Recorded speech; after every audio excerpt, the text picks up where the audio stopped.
So in section 9.2 we talk about two different ideas, continuous functions as well as limits at infinity. Continuous functions.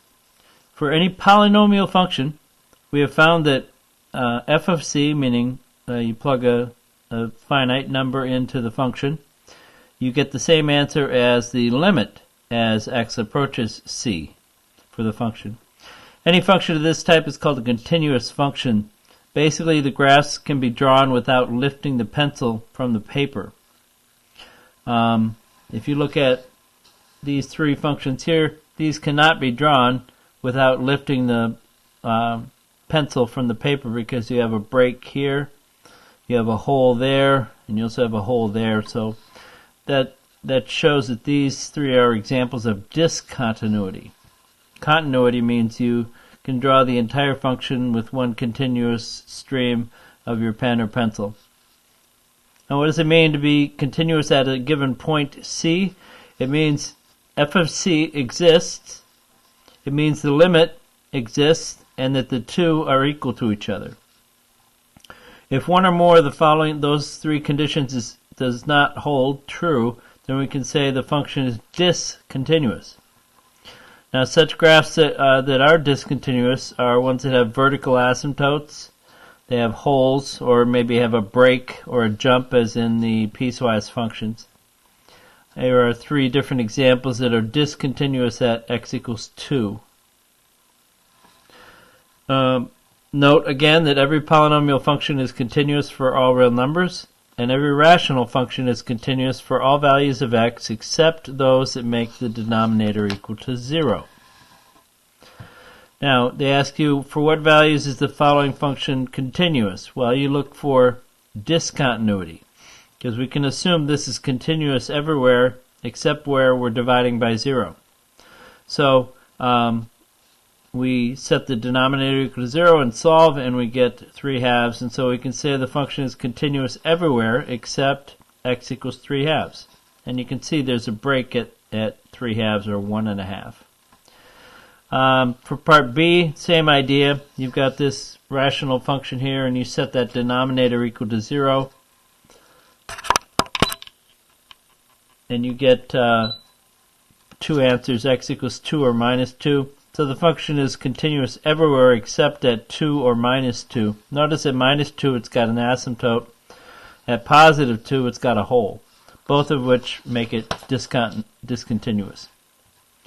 And when you have a piecewise function, the only values you really have to check, especially if these are piecewise functions of polynomials, which these two are, you need to check at the one spot where they have that function change, in this case at -1. So if you check -1, coming at it from the left, you're going to use x values less than -1, so you use the top function. And it's a polynomial, so you can do direct substitution and you get 2.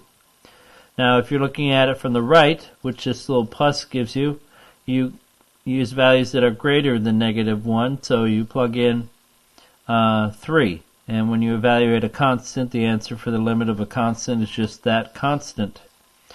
Now these two are different, thus the limit at itself does not exist. And thus we can say it's discontinuous at -1. We know it's discontinuous just by looking at the graph. We can see the break there. B is another piecewise function, but the two different pieces meet at 2. That's the interesting point you want to look at. From the left, you're using to the left of 2, you're using numbers that are smaller than 2, so you're going to use 4 minus x squared. And when you analyze it, you get 0. And then from the right, you're going to use greater than 2, so you're going to use x minus 2. And when you analyze that, you get 0. And at the actual point of 2, where it equals 2, you get 2 minus 2 is 0. Since all three are equal to each other, the function is continuous at 2. Thus, you can say the function is continuous for all values of x. We know it's continuous over these polynomials, but the only point we had to really double check would be at that one break at x equals 2. We found that it is continuous at 2, so the function is continuous for all values of x. There is no discontinuity. This one is talking about the tax rate when you file taxes. And so for taxes between 0 to 18,550, it's 10%. And for taxes 18,550 to 75,30, it's the tax you would pay on the first bracket, plus 15% everything above that up to 75,000. And then above 75,000 to 151,000 you pay 25%, and above that and so on. So each time you jump up to a new bracket, your original amount of money, starting amount of money, is still taxed at that smaller tax rate, but then anything above a certain amount is taxed at a higher rate, and then the next bracket up is even higher rate. And so the more money you earn, the more brackets you actually have to calculate. And so if you look at the function, it looks like this. This is what the function is based on, these x values, and this is the piecewise function. And if you draw the graph, it looks like this. And so it is continuous in that you can draw the entire function without lifting your pencil. And they want you to first come up with a table that shows the function, and we did that. And then B says, is the function continuous at 151,900?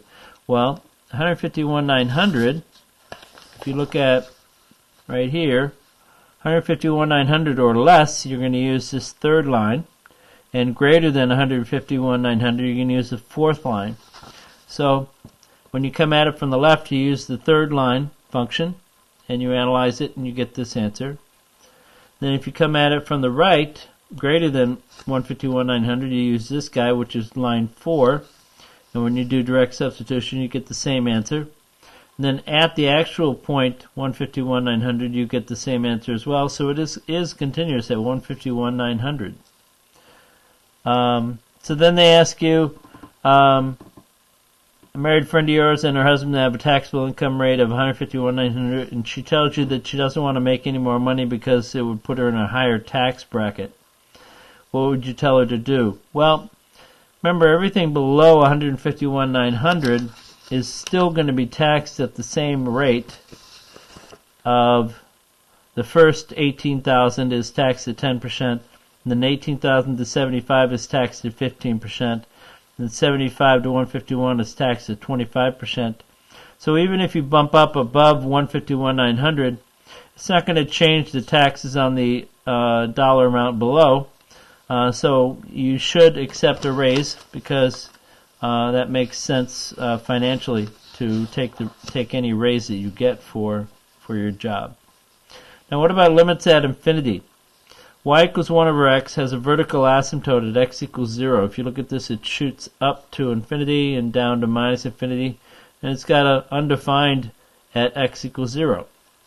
Now if you choose infinitely large numbers for x, you see that the y value approaches 0, but it is they get smaller and smaller positive numbers.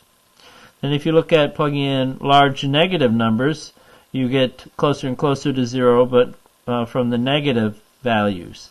But you're still approaching 0. So although no value makes y equals 1 over x equal to 0, it's easy to see that y equals 1 over x approaches 0. So the limit as you go off to infinity of 1 over x equals 0. And it has a horizontal asymptote at the x-axis. If you look at this, it's got a horizontal asymptote there at the x-axis, right there. Also has a vertical asymptote at the y-axis. If you go off to minus infinity, the limit as x goes off to minus infinity of 1 over x is going to be 0 as well. And it has a horizontal asymptote at y equals 0, or the x-axis. So what if we have 2 over x squared? Well, 2 over x squared equals 0, whether you're approaching infinity or minus infinity.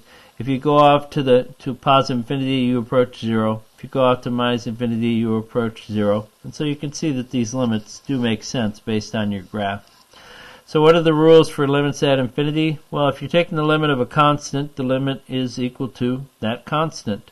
Whether you're going off to infinity or minus infinity, it equals the constant.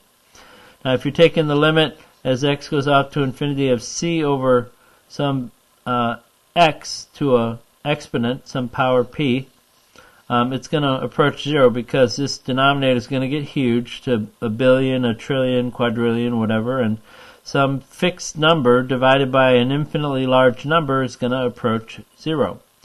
And the same thing here, whether you're, if you're going out to minus infinity, it's still going to approach approach 0. Now, how do we use these rules? Well, we're going to find that we divide each term with the highest power of x and then evaluate the resulting expression. Let me show you how it's done here. So you take this limit, and the highest power here is x, and so you divide every single term by x and you simplify it. And now we know 1 over x, as x goes off to infinity, that's 0, and that one's also 0. So you just get 2 minus 0 over 1 plus 0, and you can evaluate that answer. And you can see here, as you go off to infinity, this thing approaches y equals 2. Now if you go off to minus infinity for this function, you divide by the highest power, which in this case is x squared, and you divide every single term by x squared, and so this guy reduces to 1. This guy is 3 over x squared, that's 1 over x squared, that's just 1 over x. And now this part goes to 0, so the numerator is just 1, but your denominator is going to be approaching 0. So when you have division by 0, you can say that the limit does not exist. And you can see that here, as you go off to minus infinity, this thing is shooting off to infinity. It's not approaching a finite number, so the limit does not exist. So, if the limit as x goes to infinity or minus infinity of a function equals some finite number, then you know where b is a constant, then the line y equals b is a horizontal asymptote. Otherwise, y equals f of x has no horizontal asymptote. So let's look at this one. F of x equals x squared plus 1 over x plus 1. This guy has a vertical asymptote at negative 1, and it's not continuous at negative 1. Now b, it's got a vertical asymptote at positive 1, but it also has a hole at negative 1, right here. Because we know that if x equals 1 or negative 1, we're going to be dividing by 0. So it's discontinuous at 1 and at negative 1. And by the way, it does have a horizontal asymptote at y equals 1. This one, it has a break here. You can see it has a clear break there. And that's at the point of negative 1, where you're dividing by 0. So it's discontinuous at negative 1. Or you can say it's continuous everywhere except negative 1. You can say continuous everywhere except negative 1, or you can just say discontinuous at negative 1. And this one is continuous everywhere. The one place you want to look at is right here at negative 1. Coming from the left and coming from the right, you get the same answer of, I think it's 3 over 2, or 1.5. So what can we say about continuity and limits at infinity? A polynomial is continuous everywhere. A rational function is of polynomials. We can say if the denominator does not equal 0, then the function is continuous everywhere. Now, if the denominator does equal 0, then the function is discontinuous at that value c. If the denominator equals 0 and the numerator is not equal to 0, there's a vertical asymptote at x equals c. If the denominator equals 0 and the limit does exist and it equals a finite number, then the graph has a hole at that point c. A piecewise function may have discontinuity at any x value where the function changes its formula. One-sided limits must be used to see whether the limit exists there. The following steps are useful when we're evaluating limits for infinity. You want to divide the numerator and denominator by the highest power of x, and use the properties of limits at infinity to complete the evaluation.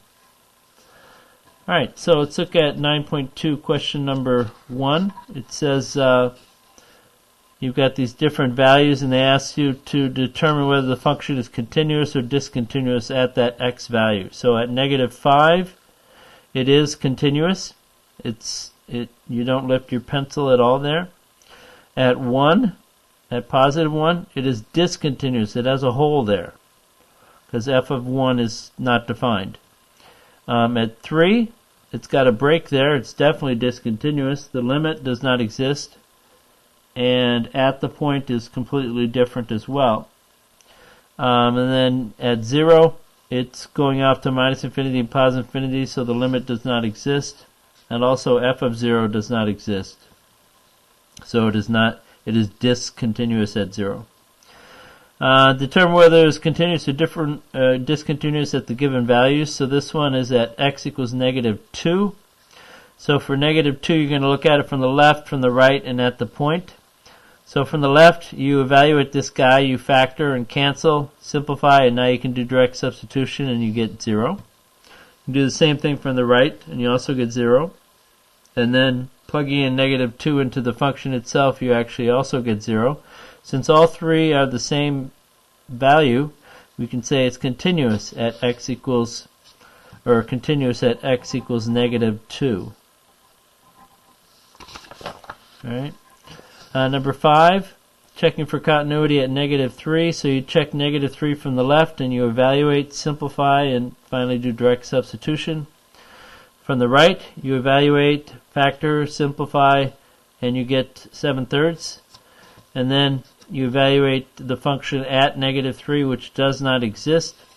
All three have to be the same value in order for it to be continuous at negative 3, but they are not, since the third one does not exist, so it is discontinuous at negative 3. Number 7, they want you to evaluate at 2, so come at it from the left, you get minus 1. Come at it from the right, you get positive 1.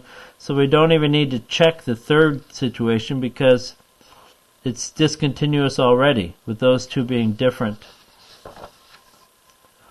Number 11, they ask you to determine whether the function is continuous. If it is not, identify where it is discontinuous. So a rational function, we look at where the denominator equals 0. That would be at negative 2.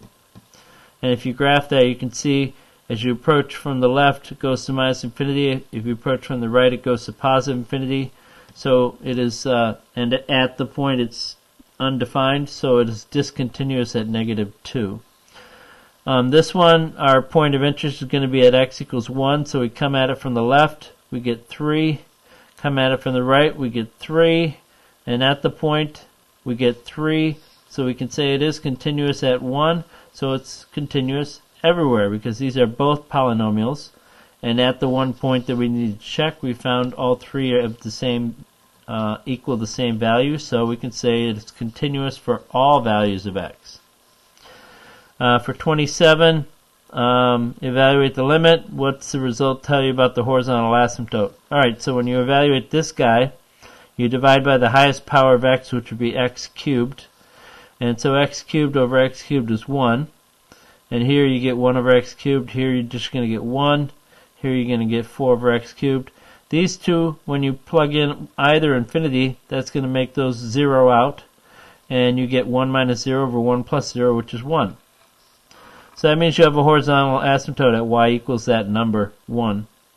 A vertical asymptote, you get a vertical asymptote where the denominator equals 0. And that's, when you set that equal to 0, you get x cubed equals negative 4. And then you take the cube root, or 1/3 power. So you got a vertical asymptote at negative 4 to the 1/3 power. When you set the denominator equal to 0 and solve, you get x equals this, which is approximately 1.58. And that's right there. 29, we divide by the highest power, which is x cubed. And here these two fractions are going to 0 out. And so you just get 5/3. So now we know it has a horizontal asymptote of 5/3, which we can see here. It has a vertical asymptote where you set the denominator equal to 0 and you get 2/3 to the 1/3 power. On this one, you divide by the highest power, I divide by the highest power, which is of the denominator, which is x, but you could have divided by the highest power of the entire function if you want. But when you divide by the highest power of the denominator, you see that here this is 6 plus 0. This is 5. And this part is going to go off to infinity. So you got infinity over 6, which is basically infinity. So as x goes to infinity, your numerator goes to infinity, your denominator goes to 6, and infinity over 6 is infinity. So the limit going off to infinity means that the limit does not exist. It does not have a horizontal asymptote. It does have a vertical at x equals negative 1/6, where the denominator equals 0. On this one, what's the monthly charge if 1100 kilowatts are used? That means you use the bottom row, greater than 500. 1100 is greater than 500, so you use the third line, and you should just do direct substitution. You get an answer. Then part B says find the limit as x approaches 100. And so we come at it from the left, we're talking about using line 1. And then coming at it from the right, we're using line 2. And thus, since they're equal to each other, the limit does equal that number. Now what about 500? You're going to use, coming at it from the left, line 2, coming at it from the right, line 3. With each one you get the same value, so the limit of 500 does exist.